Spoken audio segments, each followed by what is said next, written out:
Morning guys, good morning, welcome to my new blog. এখন তো আমার কাছে অনেক টাইম, তাই সেই টাইমটাকে ভালোভাবে কাজে লাগানোর জন্যে একটা বাড়িতে বই ছিল, সেই বইটা এনেছি, এই দ্য সিক্রেট।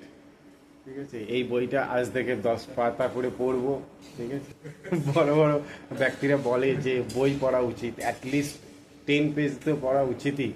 তাই আজ থেকে আমি স্টার্ট করছি এই বই পড়া। আর যে আমার ফার্স্ট বুক দ্য সিক্রেট। আর এখানে কিছু কিছু ছেলে আছে যে যারা আমায় ডিমোটিভেট করছে বই পড়া থেকে।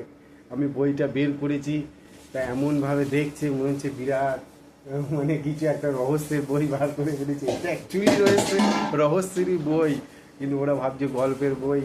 প্রথমেই চলে গেছে ওরা একটা মানে সূচিপত্রে গিয়ে এক জায়গায় লেখা আছে ধনের রহস্য। প্রথমেই গিয়ে ওই ধনের রহস্যে পড়ছে, ধনের রহস্য, ওই ধনের রহস্যে এরা চলে গেছে পড়তে।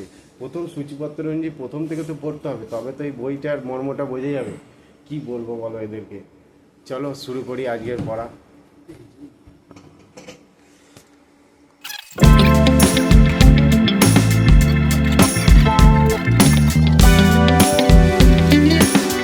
এই ঘরে বিরাট ভিড়ভাড়টা হচ্ছে, জল পাওয়া যাচ্ছে না, নানান রকম সমস্যার মুখোমুখি হয়েছে। এখন আমরা কিছু করার নেই, কি করব, এখন খাওয়া দাওয়া করবো।